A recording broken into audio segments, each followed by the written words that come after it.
So about 2 years or so ago, that one hit anime, Sword Art Online, came out.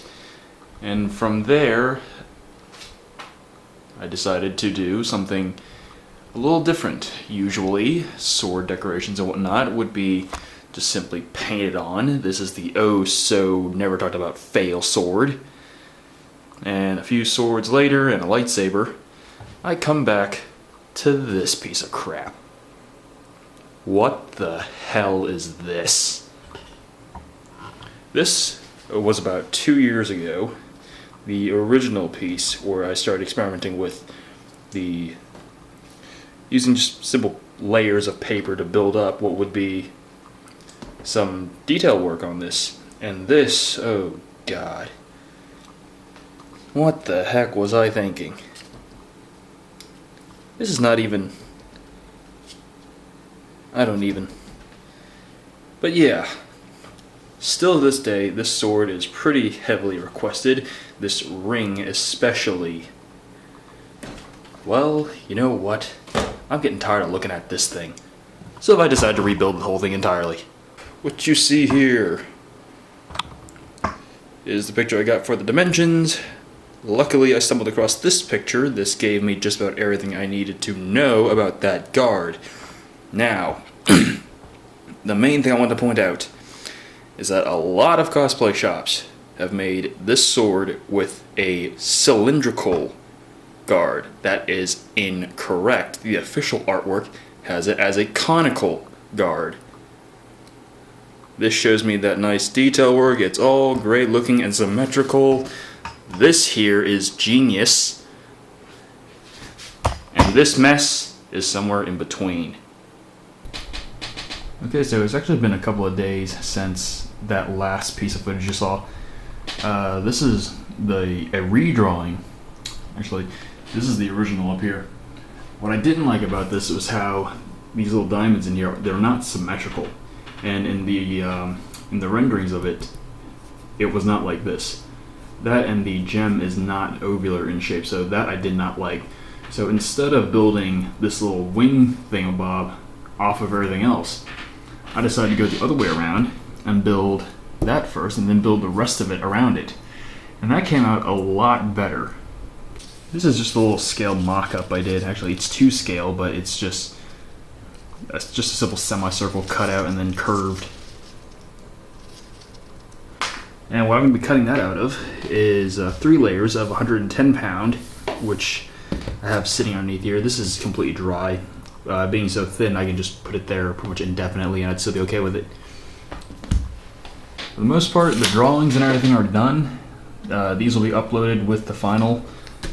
Gonna make a tutorial out of that too, so I'm gonna have 2 videos going on at the same time.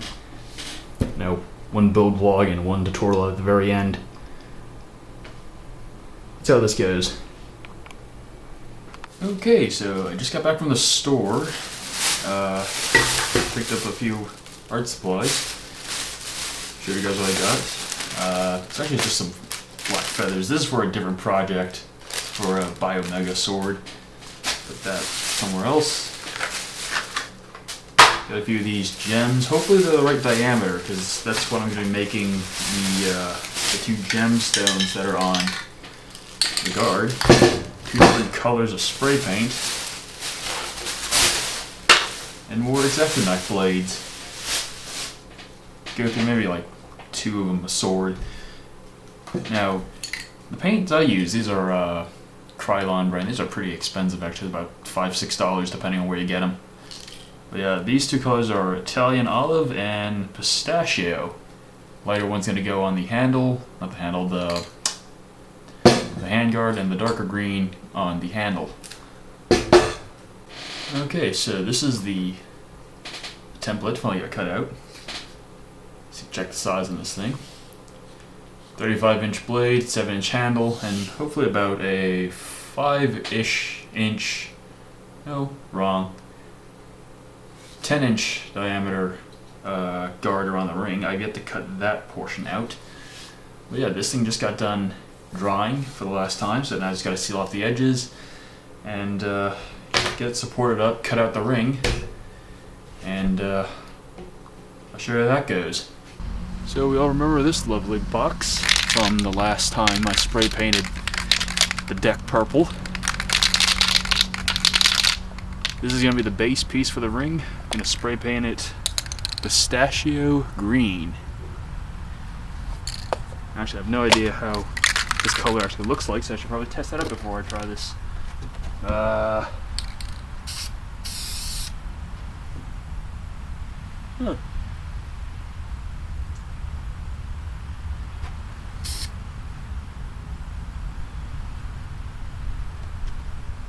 Looks good. Wind's blowing the other way. I gotta get this out of the way before I spray paint this green too. And let's see what happens. Not too sure which way I want it. Paint this.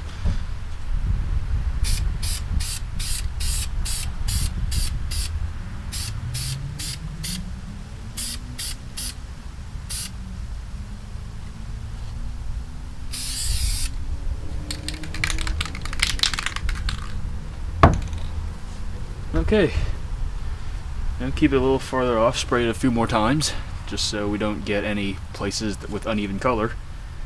Then we'll let that dry a little bit, flip it around, and do it again. Remember this old leaky can.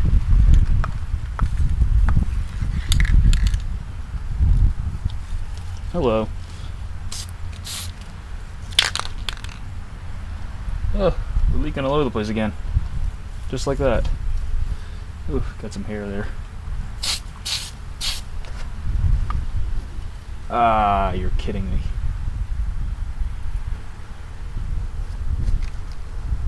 That's not good. Okay.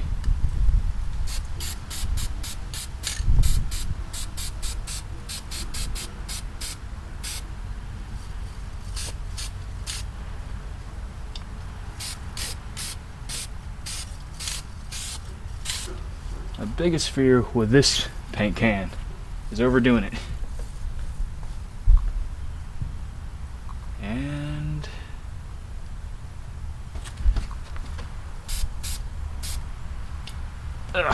great, now I've got my finger all stuck to the can. That's wonderful. Okay, so finally painted and assembled together. This is what the base piece looks like, as you can see. And then this is the silver trim. I did this as one separate piece and then just left this thing filled in because there's no point in trying to match a diameter to this, so I just left it as is. But the way this is going to work is simply just going to glue this there, and pick this up, pick the gem, glue that in place, and it would look something like that, more or less. Well, I'm going to put it together off camera and show you what the end result looks like. Alright, so this is what I have of just the handle. Not the handle. Me and my sword terminology. I'm that tired, I haven't woken up yet. But yeah, it's coming together pretty nicely, although the one thing I wish I kind of did was this little seam line back here. That and this silver piece was just not quite long enough to reach, just barely. I mean, I thought it'd be, you know, not very noticeable, but I guess that's what happens with accumulated tolerance.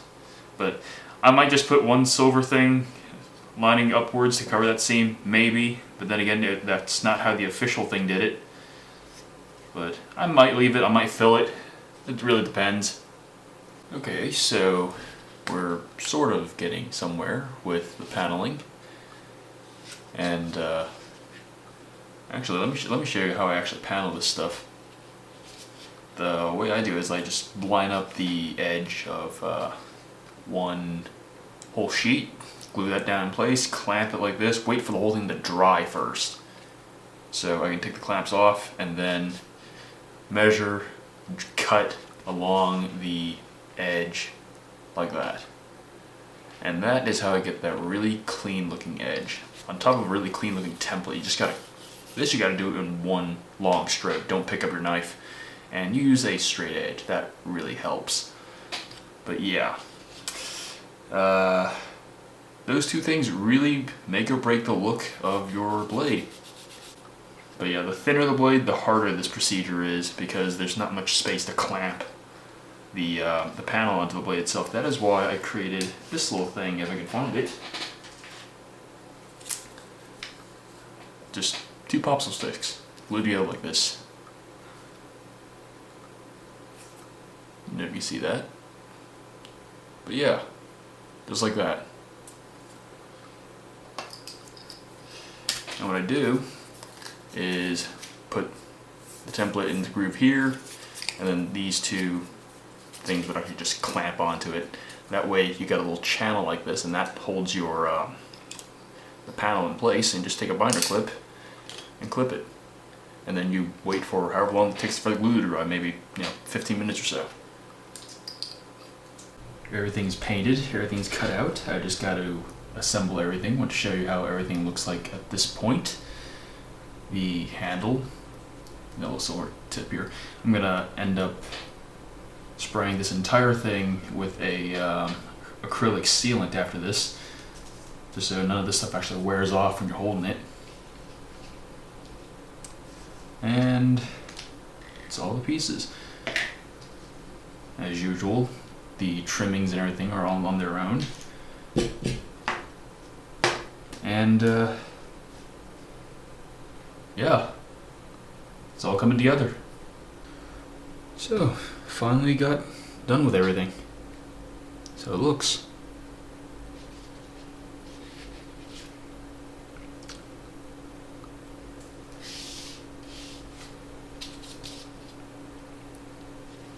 The one complaint I have is this one little seam here, but there's not much that can be done with it.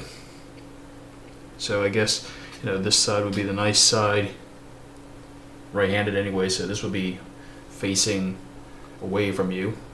So it looked good on picture, it looked good on photo shoots and whatnot. But yeah, well, this is probably right up to par in complexity with the Master Sword. Took as long, if not longer, in just designing everything on the drawing board, trying to get everything in shape, and actually a cut sheet that I actually go by.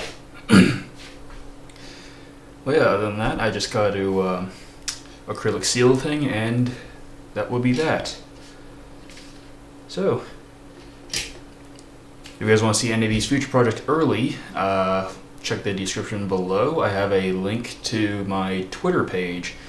Photos of all my future projects will be uploaded there before it hits YouTube, because it is much easier to update 1 or 2 photos at a time instead of creating entire videos to go with it.